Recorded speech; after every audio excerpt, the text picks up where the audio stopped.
Hey everyone, welcome back to Apollo Art Analysis. In today's episode, we're going to be studying a piece by the established digital illustrator known as Gossip Goblin. And in this episode, we're going to be looking at influences of fantasy as well as exploring the definition of a chimeric creature. So let's jump right into it. So whenever you first see this work, we're met face to face with this terrifying lone beast here. Your first impression is likely one of shock as you wonder what exactly we're looking at here. And so in the realm of color, we see the main colors of a kind of greenish blue and a red, kind of an orangish red there. Of course, a complementary scheme. Green and red are going to contrast and kind of fight for the viewer's attention here. And so another thing you may notice is the impact of texture. It's absolutely stunning here. We see this most notably in the kind of lion's mane, if you will, of our lone subject there. We also have a brilliant sense of texture on the border and the frame as well. Of course, all of which give the sense of energy to the work at hand alongside the impact of that vibrant color and that vibrant light, right? So we also see an incredible amount of intricacy to the work at hand. Of course, it is a digital illustration, so painstakingly painted and illustrated upon a screen, and we see the stunning results of that in the work before us here. Whenever you see in kind of ornate nature or an incredible amount of intricacy, that's always going to point to the status of the scene at hand. So it's absolutely stunning. There's no doubt about that. And another thing you may notice is the format of a kind of near-symmetrical composition here. We see this frame or border. Of course, it is split across a vertical central axis, and when we're offered scenes of symmetry, it always points to a sense of order or harmony, even a divine harmony, such as in the work before us here. So it's absolutely stunning. There's no doubt about that. And so we see this beast here, right? It is certainly the main subject of the work at hand, and this beast, it appears as a chimeric creature, and what we mean by that is it combines the kind of elements of multiple different creatures or beasts into one singular and solid spirit. So we see that here, right? You have kind of a lion's mane. It even reminds of a foo dog from far eastern Asia. And then in the left side, we have a frog here. And then, of course, aside from that, you have the claws and so many different things inherent within that. So it's just absolutely stunning. And all throughout the border of the work at hand, we see these countless skulls, right? We see this everywhere from, say, the normal human skull to a much more beastly skull, all the way to this kind of third eye skull. And of course, whenever you see skulls or skeletons more broadly, it always points to a sense of death or mortality in one way or another. I think we certainly see that within the composition here.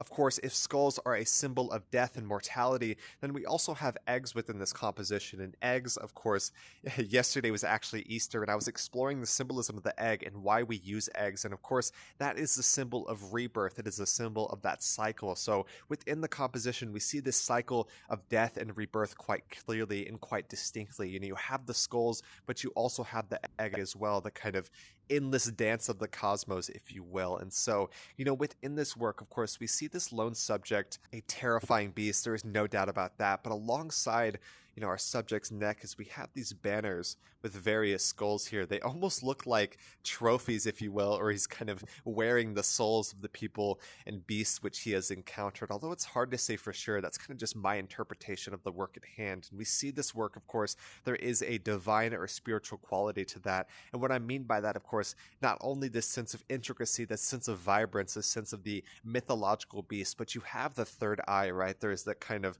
sense of the awakening that gives this mythological, spiritual sense to the scene at hand. I think that's absolutely stunning. And so the title of this work is A Manuscript on Something or Other. And with that, we can kind of infer the symbolism of the piece at hand quite clearly. And what I mean by that is, it feels reminiscent of everything from, scenes of European medieval, all the way to kind of Hindu scripts, even all the way to kind of Far Eastern demons or mythological spirits there. So there's so many different things you could point to whenever you're looking at this work, and there's just an incredible intricacy to the work at hand, like I said, that is just second to none, and it is a definitive element of the scene at hand.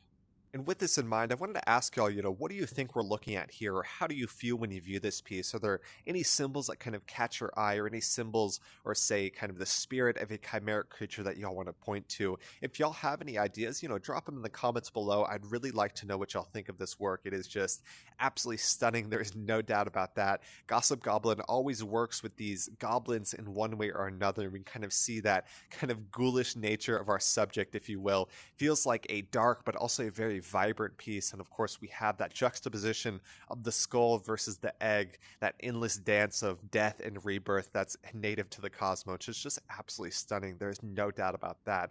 And so, we talked about that influence of fantasy, right? And I see that quite clearly. We talked about European medieval, all the way to kind of Hindu scripts, all the way to Far Eastern demons. There's just so many different things you could point to. Whenever I first saw this work, I thought this was a kind of digital illustration with the assistance of AI generative art, but after some more close inspection, I'm not too sure about that. This very well may be just a digital illustration work, and if that is so, it is just intricate and absolutely stunning. Gossip Goblin did an amazing job on this work, so really hope y'all enjoyed today. We talked about so many different things, influences of mythological, the spiritual, the chimeric creatures combining different animals into a single spirit, the endless cycle of death and rebirth, the skull versus the egg, so many different things we hit on today. I truly hope y'all enjoyed.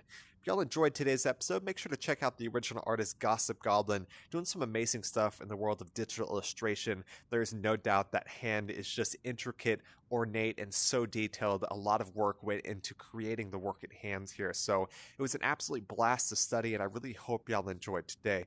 Like I said, if y'all enjoyed today's episode, go check out the original artist. My name is Apollo. This was Apollo Art Analysis, and I'll see y'all on the next episode.